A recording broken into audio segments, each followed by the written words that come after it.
소유를 주장하려면 두 가지의 조건을 제시할 수 있습니다. 첫 번째가 뭐냐면 그것을 만든 사람입니다. 만든 사람이 이걸 내 것이라고 말할 수 있습니다. 두 번째로는 그걸 대가를 지불하고 사야 됩니다. 그러면 내 것이라고 말할 수 있습니다. 우리 인간은, 저와 여러분은 내가 나의 주인일까요? 내가 내 자신의 인생과 삶을 지불하여 사거나 아니면 내가 내 인생을 만들었나요? 또 주인이라면 한 가지 특징이 있는데 그걸 결정할 수 있는, 그리고 그것을 책임질 능력도 있어야 주인입니다. 그런데 그걸 결정하고 책임질 능력이 없으면 주인이라고 할 수 없습니다. 우리 인간은 하루살이에게도 짓눌려 죽는 존재라고 말합니다. 우리가 얼마나 연약한지 사랑하는 사람이 병원에 입원해 보면 너무나 절실하게 느낍니다. 얼마나 우리가 무력하고 얼마나 힘이 없는지 너무나 분명히 압니다. 그리고 그런 좌절과 아픔을 경험해 보면 사람이 산다라는 게 정말 하루살이에게도 짓눌려 죽는 인생이라는 것을, 지금 현재 코비드로 인해서 일어나는 이 엄청난 감염병 때문에도 얼마나 인간이 무력한지를 분명히 보여주고 있지 않습니까? 우리가 또 내가 또 나 자신이 주인이 아니라고 하는 사실이 얼마나 고맙고 감사한 일인지 사실은 모릅니다. 성경은 분명히 말합니다. 우리는 하나님의 소유라고 말합니다. 그러면 저와 여러분이 하나님의 소유인 이유가 있어야지요. 그 근거를 대야 될 거 아닙니까? 소유권에 대한 근거를 말해야지요. 첫 번째가 하나님이 우리를 만드셨습니다. 이사야서 43장 1절에 보면 내가 너를 지었으니 너는 내 것이라고 말씀합니다. 성경은 여러 곳에서 우리를 만들었다고 말씀하십니다. 우리를 창조하셨다고 말씀하십니다. 흙으로 우리를 빚었다고 말합니다. 흙은 영어로 dust라는 말로 번역이 됩니다. 먼지입니다. 아주 곱디 고운 흙으로, 먼지로 지음받은 존재고 우리는 흙으로 돌아가는 인생입니다. 하나님의 소유입니다. 하나님의 형상으로 지음받은, 하나님의 손길로 지음받은 존재입니다. 두 번째로는 우리는 하나님이 사신 존재입니다. 마태복음 20장 28절에 보면 예수님이 우리의 대속물로 오셨다고 말합니다. 노예, 종, 구원받지 못할 자를 위해서 엄청난 대가를 지불해서 그 노예를 해방시키는 지불하는 금액, 그 지불이 대속물인데 예수님이 십자가의 죽으심으로 십자가의 대속으로 우리를 샀습니다. 그래서 우리를 사서 하나님의 자녀 삼아 주셨습니다. 그래서 우리는 하나님의 것입니다. 하나님이 만드셨고 하나님이 대속물로 예수 그리스도를 통해서 사셨기에 우리는 하나님의 소유입니다. 우리 인생은 아침 안개와 같고 그림자 같습니다. 우리는 시작과 끝도 우리 뜻대로, 우리 마음대로 결정할 수 없습니다. 인생의 지극히 적은 것 앞에서도 삶의 공고함 앞에 좌절하는 것이 인간입니다. 우리가 살아가는 호흡 하나까지도 하나님의 은혜임을 깨닫는 사람은, 내 능력이 아니라 하나님의 은혜라는 걸 깨닫는 사람은 감사함과 기쁨이 충만할 수밖에 없습니다. 거저 사는 인생이기 때문입니다. 문제는 내가 주인이라고 생각할 때 죄가 들어온다는 겁니다.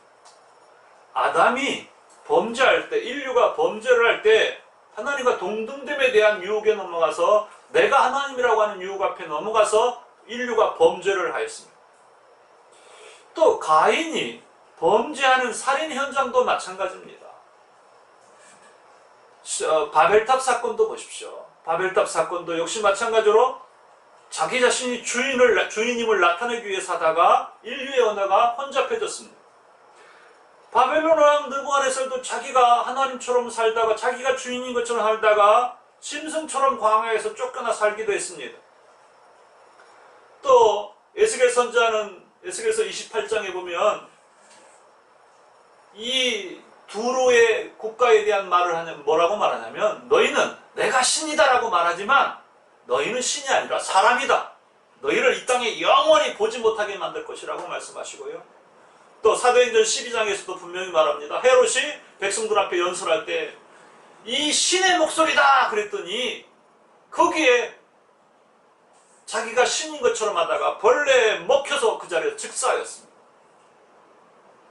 우리는 내가 주인이라고 하는 그 순간에, 내 결정이 의롭다고 하는 순간에 가정, 인생, 모든 문제가 발생하기 시작합니다. 그게 바로 죄입니다. 자신이 주인이고 내 말이 법이고 내가 결정한 것이 바로 진리라고 하는 순간에 인생의 모든 것들이 다 심각한 문제 앞에 좌절되고 맙니다. 죄의 쓴뿌리들을 먹게 되는 거죠. 우리는 분명히 알아야 됩니다. 나는 내가 주인이 아닙니다. 그러나 우리는 하나님의 형상으로 지음받은 자유의지와 결정권을 하나님은 주셨습니다. 그 대신에 우리에게 그만한 책임을 질 수 있도록 또 심판의 자리를 만드신 하나님이십니다. 우리 사는 현재라고 하는 단어는 영어로 프리센트입니다. 이 프리센트란 말은 무슨 말이냐면 현재도 지금 선물입니다. 지금 우리가 살고 있는 이 시간은 하나님이 내게 주신 선물입니다. 은혜와 축복으로 주는 선물입니다. 시간이란 단어는 두 개로 나눠주는데 크로노스와 카이로스입니다. 크로노스는 흘러가는 시간입니다. 수평적인 시간입니다. 어제 오늘 계속 낚시터에 앉아서 시간이 잘 가는 이 흘러가는 시간, 역사 속에서 옛날, 현재, 미래처럼 흘러가는 이 모든 시간이 크로노스입니다. 크로노스는 삶에 감사할 이유가 없습니다. 카이로스는 수직적 시간입니다. 지금 내가 살고 있는 이 시간은 하나님이 내게 주신 축복의 시간입니다.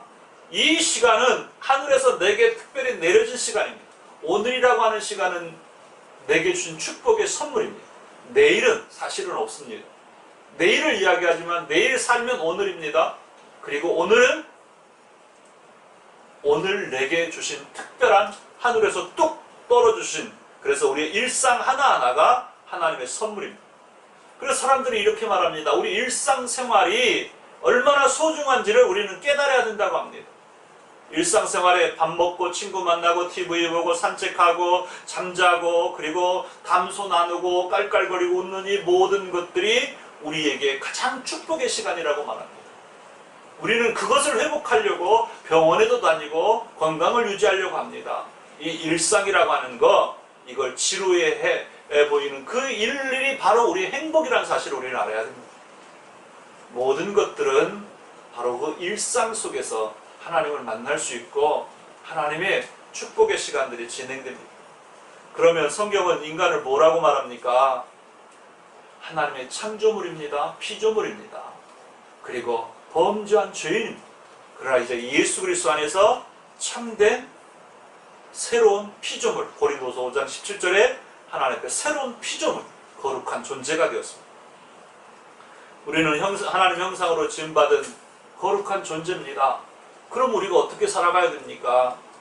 민수기 13장에 보면 가나안 땅을 정탐한 12사람이 나오는데 그 중에 10명이 말합니다. 거기는 거인들이 살고 우리는 메뚜기 떼입니다. 그랬더니 하나님이 그들에게 하신 말씀이 있습니다.